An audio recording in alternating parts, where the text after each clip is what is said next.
Yo Shmupers, it's Vinu. Today we're talking about Gynoug, also known as Wings of Wor in America. Horizontal shmup released on the megadrive Genesis in 1991 across Japan, Europe and North America. Like most titles from that era, I strongly advise against that awful 50Hz PAL version. Leave that one to the collectors and opt for the US or Japanese version running at a smooth 60Hz. Developed by Masaya, just like a Clay Lancer, Gynoug was re-released on the Wii Virtual Console in 2008 and in 2021 on all modern platforms, Xbox One, PS4, PS5 and Switch, thanks to a nice port by Ratalaika Games. For around €6 or $7, you get CRT filters, cheats and the usual rewind save states features. Often considered as a hidden gem of the Mega Drive, let's see if it truly lives up to the hype.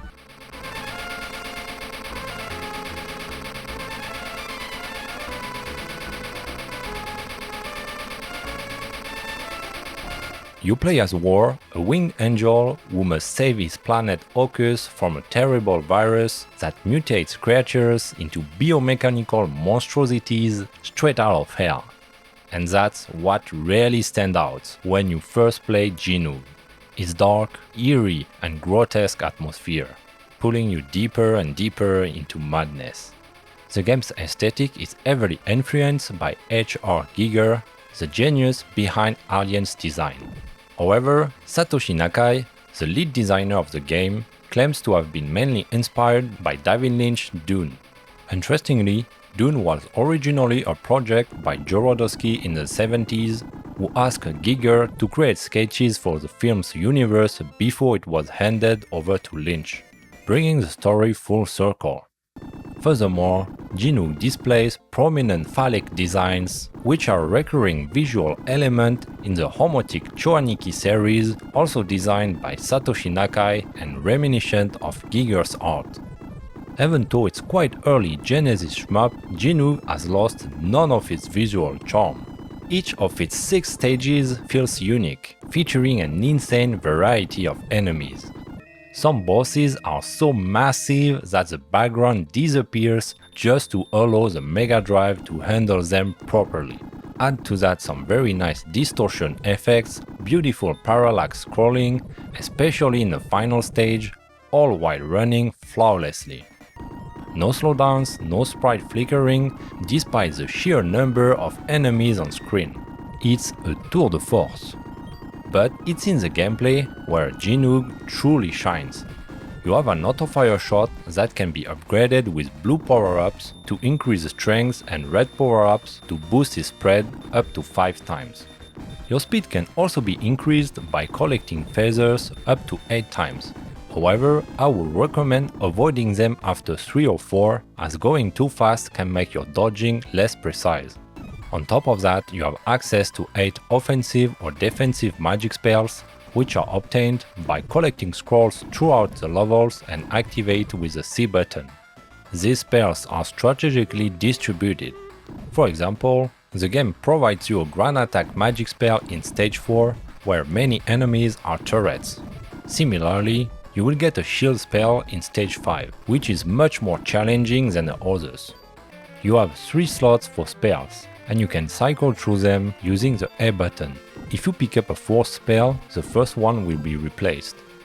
An important detail, stacking multiple copies of the same spell significantly increases its power.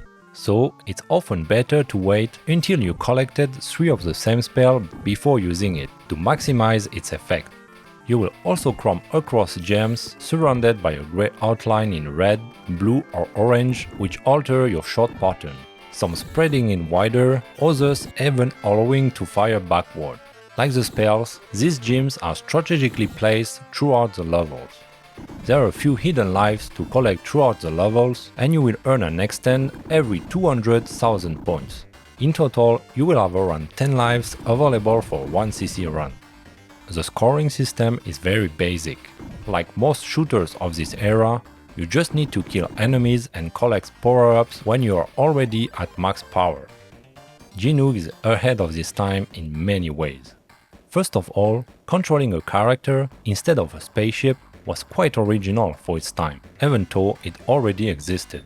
In 1991, we are still far from the beginnings of Toho.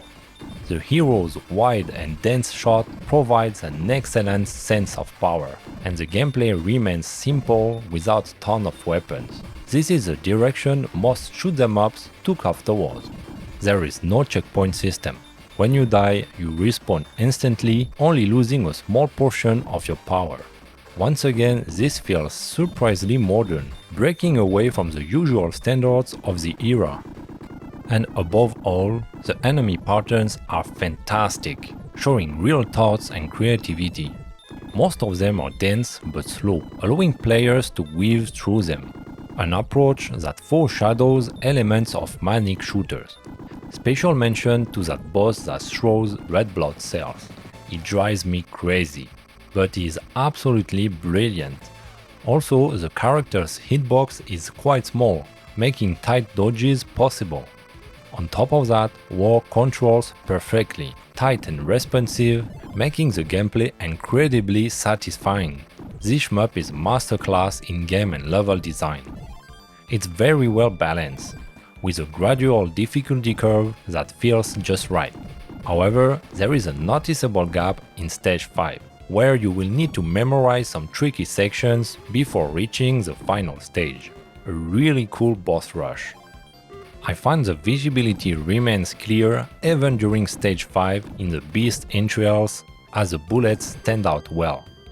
In the American and European versions, the default difficulty is easy, with additional options for normal, hard and hyper. In the Japanese version, the game defaults to normal difficulty, with easy mode only unlockable via a code. That's the only difference aside from the title change and the addition of Masaya logo. To wrap up with the atmosphere, it's enhanced by the music of Noriyuki Iwadare, who also worked on a Clay Lancer. And they aren't just one, but 2 tracks per level. Coupled with Natoshi Nakai's design, it's almost perfect.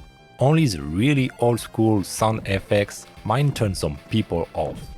It will take about 40 minutes to complete the 6 levels of the game, all at a frenetic pace.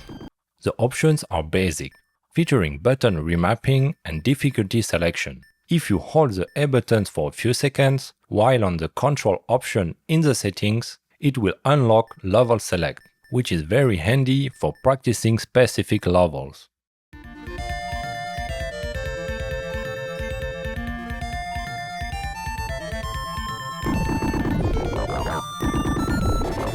I had an absolute blast revisiting Gynoug more than 30 years after its release. For me, this game was ahead of its time, and I rarely struggled to find any major flaws with it. It's beautiful, with an atmosphere that remains unique to this day, all enhanced by its exceptional music. It's easy to pick up, non-frustrating thanks to a perfectly balanced difficulty and non-punitive death. It will suit all types of players and will definitively motivate you to attempt a 1cc. It's not the easiest shmup on the Genesis, but it's far from the hardest. The cherry on top is a still reasonably affordable price for a megadrive shoot-'em-up, although it has gone up a bit in recent years. If the physical version is too pricey, you can always grab it on modern consoles via digital release. I highly recommend it as long as you are into its dark and disturbing atmosphere. It's easily in my top 5 shmups on the Mega Drive. That's it for Gynoug. Thanks for sticking through the review. I hope this has made you want to give it a go or revisit it. Ciao Shmupers!